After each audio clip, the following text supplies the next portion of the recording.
Ready start.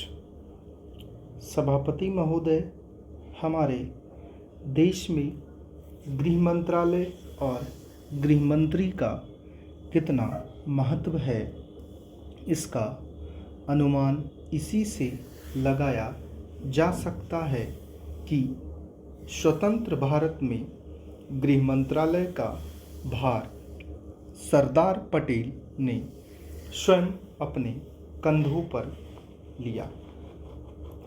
Sardar Patel का साहस, उनका उत्साह और उनकी बुद्धि तीनों ही हमारे गृह मंत्रालय के लिए आदर्श का काम कर सकती हैं। परंतु दुर्भाग्य से सरदार के पश्चात इन तीनों बातों में कुछ कमी आती हुई दिखाई देती है।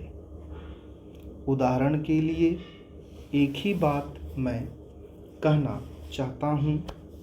1962 में जब हमारे देश पर चीन का हमला हुआ तो 14 नवंबर 1962 को हम सब ने इसी सदन में खड़े होकर एक प्रस्ताव पास किया था, जिसके शब्द थे, भारत की भूमि जब तक हम शत्रु से स्वतंत्र नहीं करा लेते तब तक हमारा यह संघर्ष बराबर जारी रहेगा, भले ही वह कितना ही लंबा क्यों ना हो।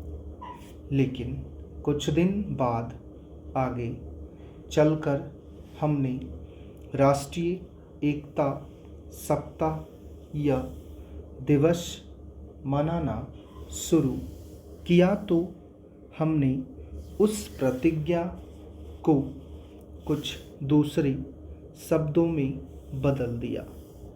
उस प्रतिज्ञा के शब्द थे, मैं अपने देशवासियों के संकल्प को दोहराता हूँ कि मैं अपने देश की स्वतंत्रता तथा एकता की रक्षा करूँगा, चाहे इसके लिए कितना ही कड़ा और लंबा संघर्ष क्यों न करना पड़े। मैं राष्ट्रीय एकता तथा बल के लिए तन मन से काम करने की शपथ लेता हूँ।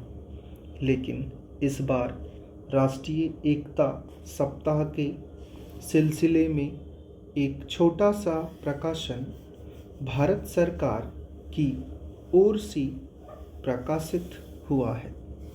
इस प्रकाशन में स्वयं इन्होंने लिखा कि 1962 में चीन द्वारा आक्रमण के बाद शपथ की भाषा में थोड़ा परिवर्तन कर दिया गया है और जो शब्द बदल दिए गए हैं उनको भी मैं सदन की जानकारी के लिए सुनाना चाहता हूँ।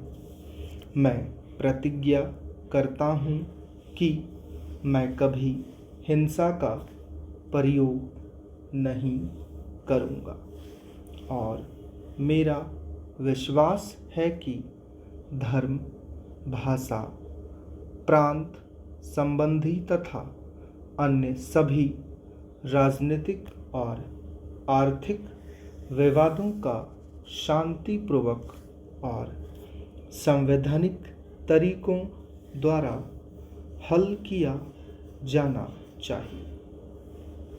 अब मैं आपके माध्यम से जानना चाहता हूँ कि 1962 में संसद ने जो निर्णय किया था, क्या भारत सरकार अपने उस निर्णय से हट रही है? अगर सरकार अपने निर्णय से हट रही है तो यह जो सरकारी प्रकाशन आया है जिसके द्वारा 1962 की शपथ में परिवर्तन किया गया है। इसका आधार क्या है? स्टॉप।